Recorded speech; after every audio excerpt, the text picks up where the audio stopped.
Halo, and you are tuned into Fast Forward Radio. For those of you who don't know, this is our second episode, lucky number 2. And we're on the fast lane to the future, baby. Basically, what we do is we promote overachievement in every sense of the word. So we have new up-and-coming artists every week. We interview them so that people can get a taste of like what it's like to make it in the industry in whatever it is that they do. Whether it's in the fashion industry, we had Levine here last week. Shout out to Levine. In the fashion industry, music, if you sing, you rap, whatever it is that you do. Even if you DJ, you know what I mean? And which is what makes today's show special. So special. We got Flipstar in the building. You know what I mean? We got my boy DJ Abel. Yeah, we got my boy DJ Abel in the building. So, you know what I mean? Like, we got a big show.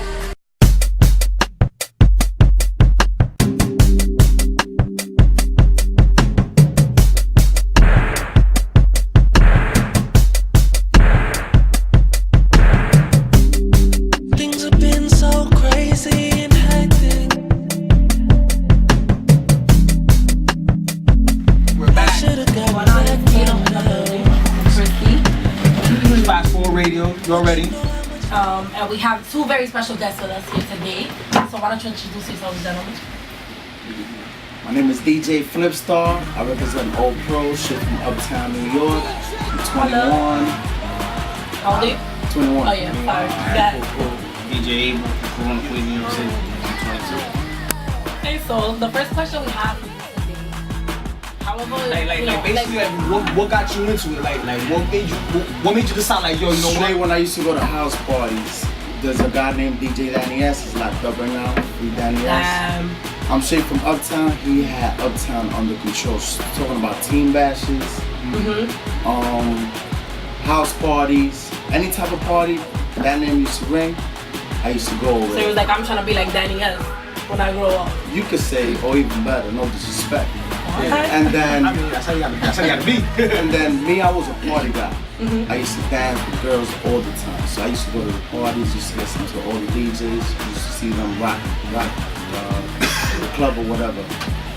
Then I used to promote with CIN, Team Bash. Okay. I know a lot of people from New York used to know about CIN.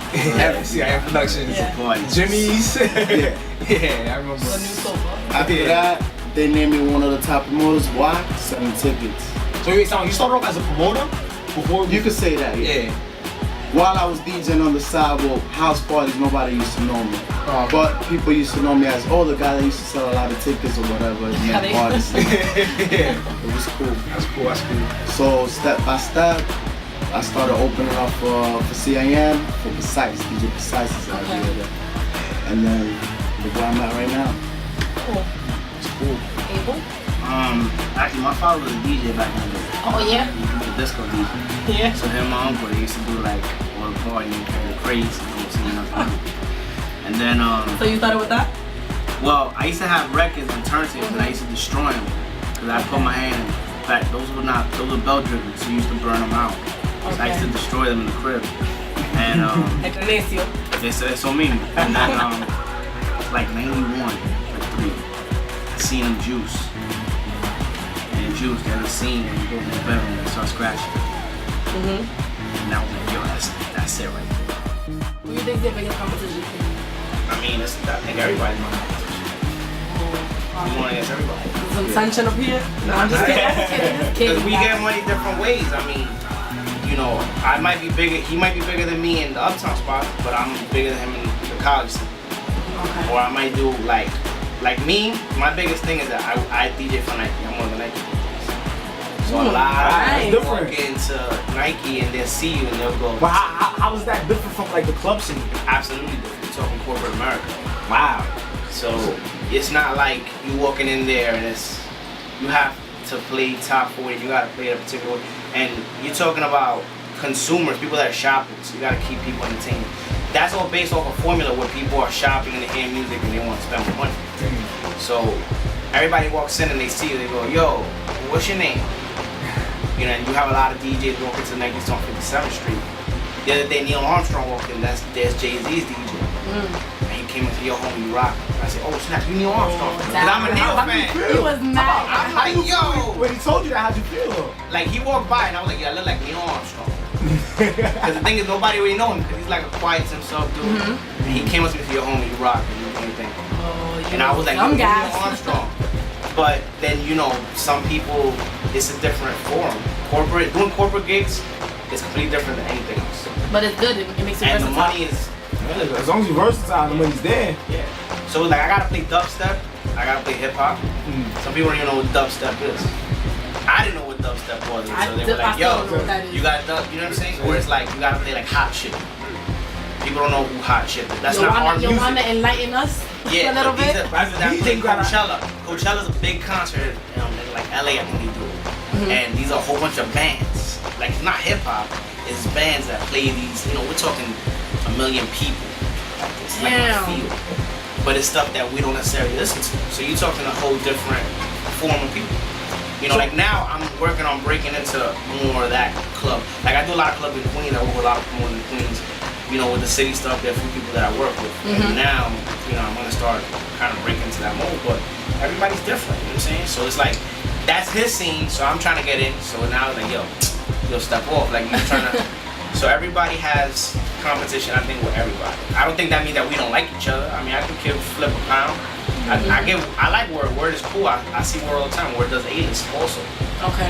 I used to do A-list. Used to do A-list too. So it's like we all doing it. Everybody's doing it. Everybody's doing it their own way. So you don't gotta really knock each other. But it's always gonna be a competition. Always, no matter what, from the beginning to the end. It's hip hop. DJ coming up, and like what advice would you give like other DJs that are coming up in the game? Struggle.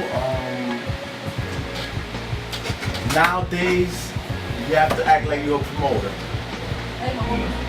You have to promote wherever you at.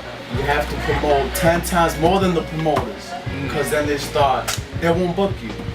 So you have to find a way to either grind 24/7, don't sleep, or do something. Nowadays, promoters want to be lazy. No disrespect. My manager's a promoter, and he tells me, "Yo, promote this," because I have to do what I have to do. Because you're not, like I always say, you never know who's gonna go to that spot. Yeah. You have to promote. So there's like no days off. Like, I don't know. No days off. I don't know. I DJ 6 days. Tuesdays is my day off, and that's because I don't have a Tuesday spot. But if I have a Tuesday spot, I'll DJ 7 days a week. This week I'm DJing 7 days. Wow. I don't get tired. It's crazy. So if you really want to do this, you have to grind. Consistency. Grind all the time. You cannot give up. You stop one time, let me take a month off. You ain't going nowhere. It's crazy. I think the biggest thing is to realize that this is not for everyone. Exactly. Not a lot of people go for this. Yep. Like you gotta take a lot of stuff from a lot of people, and then like a lot of them do nothing. If you're not getting better every day, you're not. I think that's the general you need advice for everything. Practice. Because one DJ could play a big record, but then it's my turn to play the record, they're gonna be like, "Yo, I see difference." Yeah. Because I'm not gonna say no name. Somebody played a record. Let's say BMF. The whole crowd was just sitting there, standing. The other DJ came, a whole 360. Wow. And you always have to get respected. You don't get respected nowhere, you ain't going nowhere. It's crazy.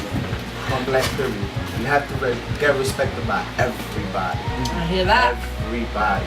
Because then they're gonna use you. And then you're not gonna go nowhere. And know your value.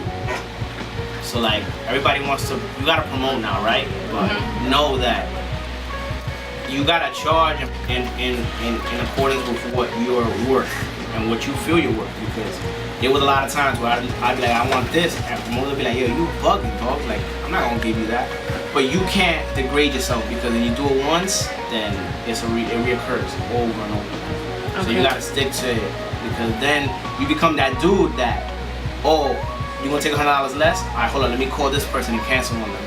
And then you get pegged with that. Oh, he's undercutting. And that's very big in this particular industry. Especially with a lot of new guys. I consider myself new. And that's what everybody tells me, yo, know your value.